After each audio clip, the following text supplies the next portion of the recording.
What's up, everybody? Jared here with carbuzz.com, and today I am out at Pebble Beach Concours d'Elegance checking out an incredible car that I think should need no introduction. But to introduce it to you, I've got somebody very special who's going to introduce himself now. Hi, my name is Jascha Straub. I'm lead designer Bugatti Sur Mesure, and I'd like to show you our latest product of the Sur Mesure program, the Bugatti Chiron Golden Era.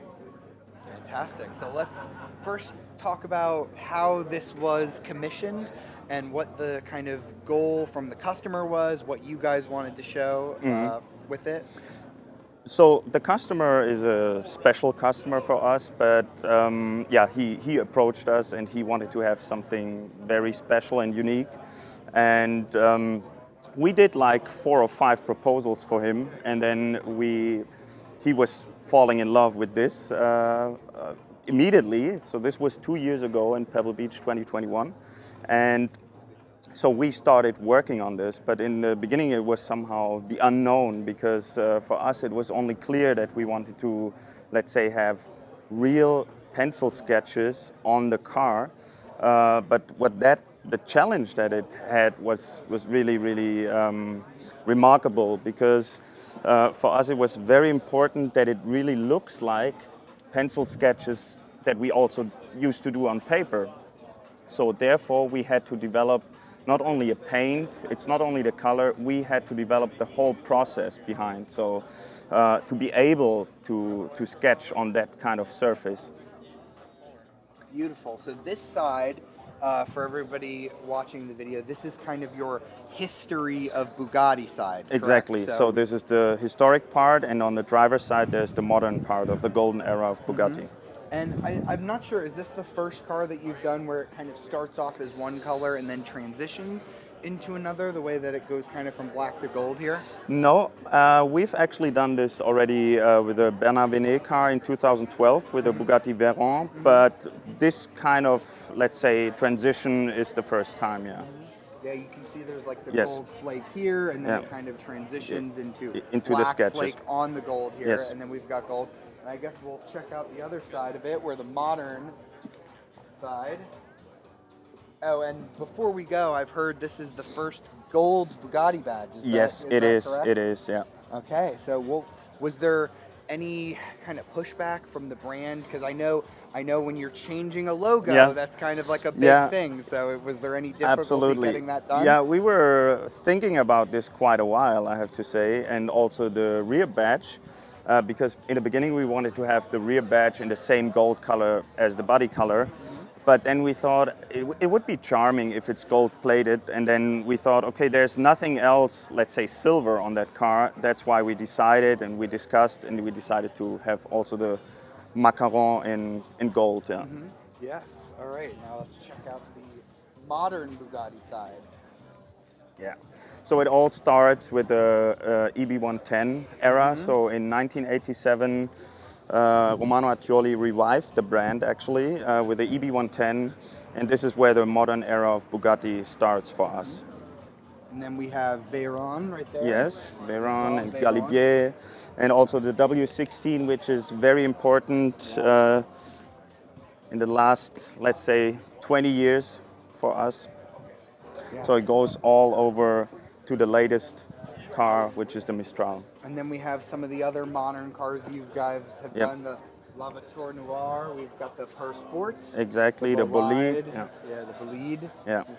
All of those. Super Sport 300 Plus, the one that goes 300 miles per hour as well. Were you able to check out the interior of this? Yes, sure.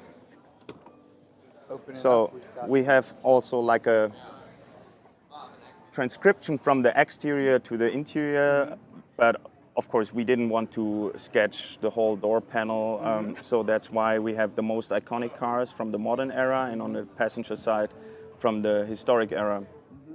And then these are put on how on the doors here? Or this is also sketched on leather with a certain ink, and then there's a protection coat on it. And then these are all hand sketched? Yes.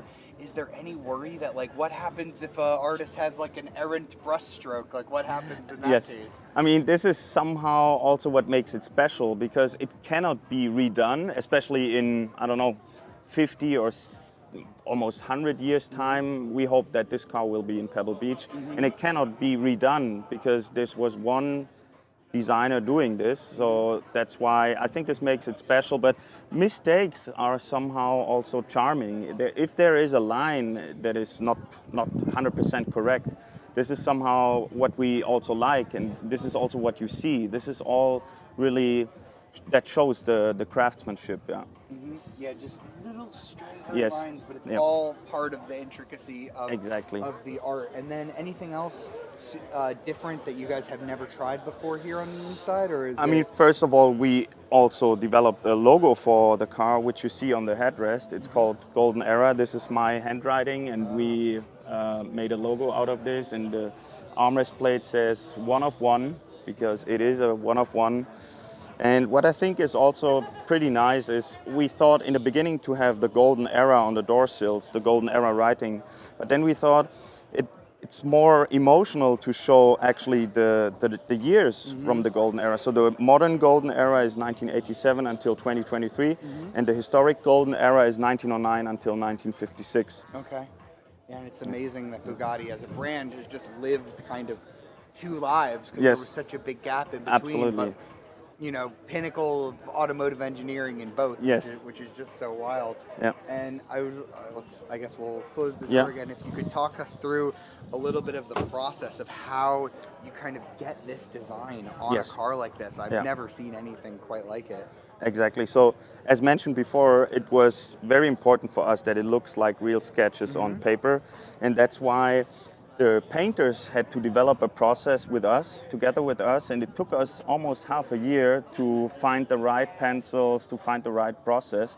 So what they did is actually they painted the car in the gold color, then they put a layer of clear coat, slightly sanded it, and afterwards we started sketching on it, and it was looking satin, and it was a rough surface, because otherwise we could not manage to have the sketches there.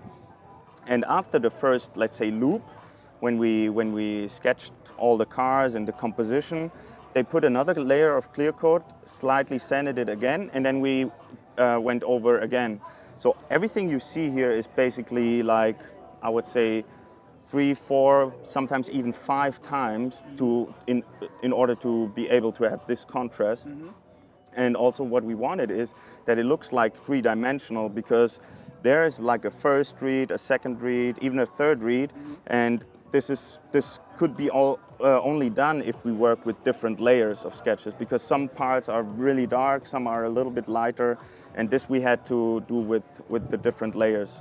And do you start with, okay, let's design what this door is going to look like, or do you just give each designer like a little piece and then they all kind of add to it? Was there sort of a master plan, or was it kind of like work as you go along on the door? Yeah, so there was a master plan. We did many mock-ups, digital mock-ups, like in Photoshop, where we placed the cars how we wanted to have it. And actually, we tried to stick to this, but reality sometimes is a bit different, especially because there's a certain curvature in the surface. So that's why it is not exactly as we thought in the beginning and as we did the mock-up. But this is also charming. I mean, when you then really sketch on the real surface, you figure out that maybe you have to slightly change here and there, and this is what makes it also charming. Awesome. And then this is the only one in the world. So was the owner always wanting gold? Like, you know, did you start off with the idea of gold, or did the color kind of come later? No, the color came in the very beginning because we thought we should somehow pay tribute to the golden era of Bugatti, and then yeah. it was clear that we do it in gold. Yeah. And just for the aspiring people at home, what does a Bugatti customer need to do to become one of the people who you allow to create such a bespoke thing?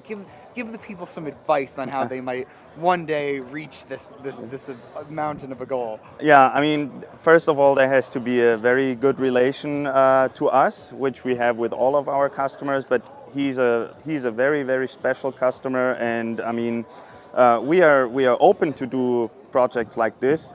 but we always have to see, I mean, if it fits to the Bugatti, let's say, history and to our program, and this is how we decide actually. Yeah. All right, awesome. Thank you so much. I Thank appreciate you. your time. I hope you all enjoyed looking at this beautiful one-of-one Bugatti Chiron Super Sport. For more videos like this, be sure to subscribe to carbuzz.com and ring that notification bell to be alerted of our latest videos. I'll see you next time.